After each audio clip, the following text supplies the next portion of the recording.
ఈరోజు మనం వాడే ఇంటర్నెట్, గూగుల్, వికీపీడియా మొత్తం ఒక్క సెకన్‌లో మాయమైపోతే, మన హిస్టరీ, సైన్స్, టెక్నాలజీ, నాలెడ్జ్ మొత్తం డిలీట్ అయిపోతే ఎలా ఉంటుంది? కరెక్ట్‌గా ఇలాంటి సిట్యుయేషన్ కొన్ని వందల సంవత్సరాల క్రితం జరిగింది. మానవ చరిత్రలోనే బిగ్గెస్ట్ లాస్ అది. అదే the great library of Alexandria పతనం. ఏన్షియంట్ వరల్డ్‌లో ఉన్న నాలెడ్జ్ అంతా అక్కడే ఉండేది. కానీ అదంతా నాశనమైంది. అసలు ఏం జరిగింది? ఎవరైనా కావాలని చేశారా?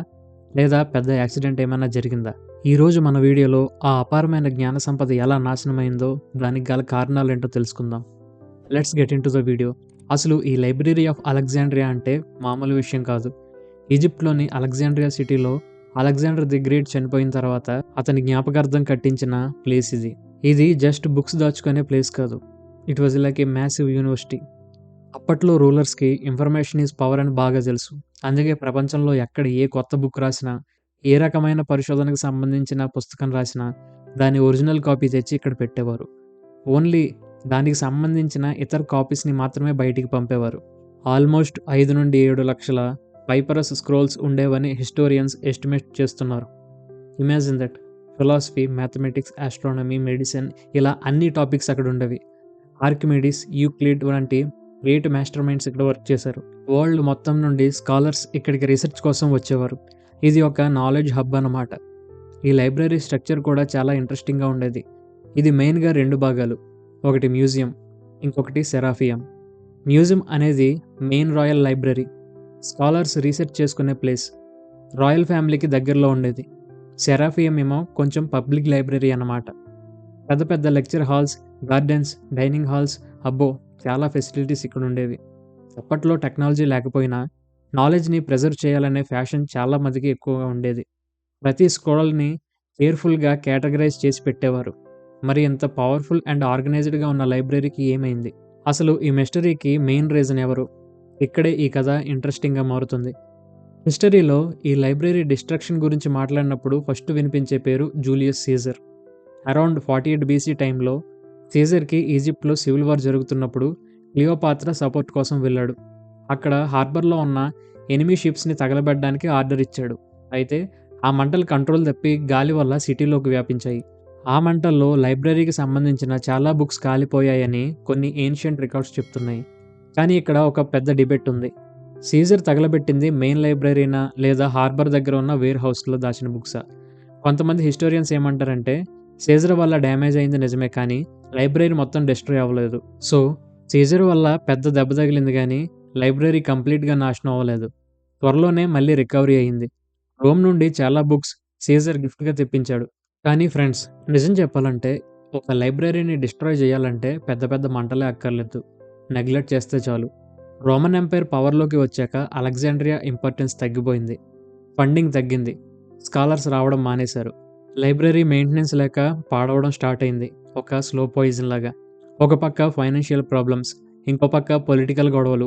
ఈ టైంలోనే మనకు ఇంకొక పెద్ద థ్రెట్ కనిపిస్తుంది. అదే రిలీజియస్ టెన్షన్స్.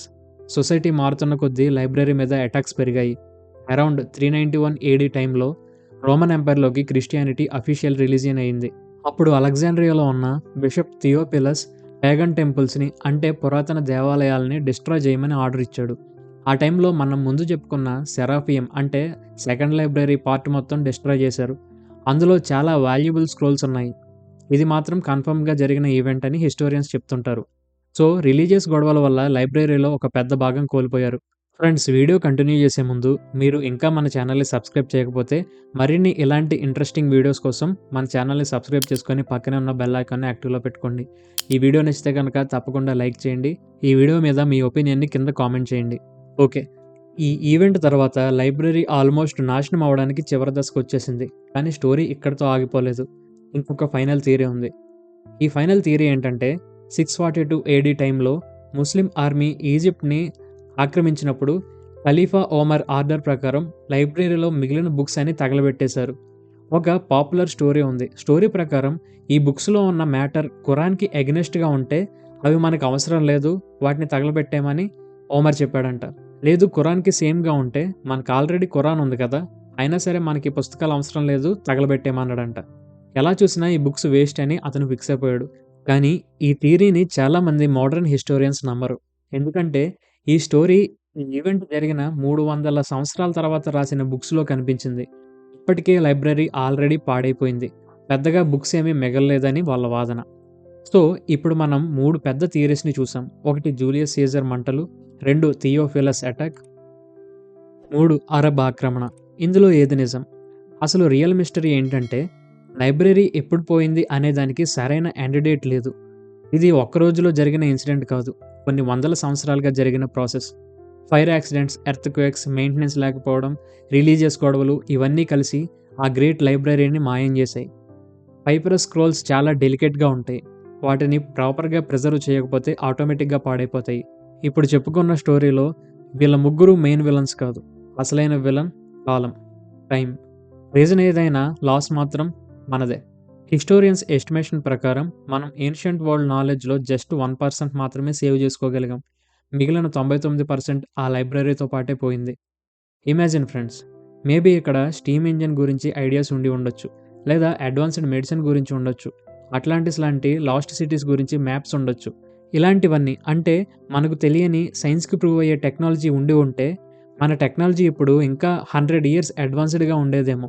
మనం ఇప్పుడు స్కూల్ బుక్స్‌లో చదివే హిస్టరీ కంటే ఇంకా డీప్ హిస్టరీ అక్కడ ఉండేది.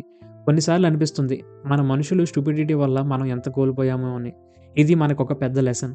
ఇప్పుడు అలెగ్జాండ్రియాలో ఒక కొత్త లైబ్రరీ కట్టారు. దాని పేరు బిబ్లియోథికా అలెగ్జాండ్రినా. ఇది కూడా చాలా పెద్దది. మోడర్న్ టెక్నాలజీతో ఉంటుంది. కానీ ఆ ఏన్షియంట్ లైబ్రరీ వైబ్ దీనికి మళ్ళీ రాదు. ఆ పాత లైబ్రరీ ఆఫ్ అలెగ్జాండ్రియా అనేది జస్ట్ ఒక బిల్డింగ్ కాదు. హ్యూమన్ నాలెడ్జ్‌కి ఒక సింబల్. దానిని కోల్పోవడం అంటే మన మెమొరీలో సగం భాగం డిలీట్ చేసినట్టే. సో ఫ్రెండ్స్, ఇది అలెగ్జాండ్రియా లైబ్రరీ మిస్టరీ. మీకు ఈ ఫ్యాక్ట్ అండ్ థియరీస్‌లో ఏది కరెక్ట్ అనిపిస్తుంది? సీజరా? రిలీజియస్ అటాక్సా? లేదా నెగ్లిజెన్సీయా? కింద కామెంట్స్‌లో చెప్పండి. మన ఇండియాలో కూడా ఒకప్పుడు నలంద విశ్వవిద్యాలయం అని ఒకటి ఉండేది. అది కూడా నాలెడ్జ్‌కి ఒక సింబల్. దాని మీద వీడియో త్వరలో వస్తుంది. మీకు ఇలాంటి వీడియోస్ మరిన్ని కావాలంటే మన ఛానల్ సబ్స్క్రైబ్ చేసుకోండి. అలాగే ఈ వీడియో నచ్చితే గనక తప్పకుండా లైక్ చేయండి.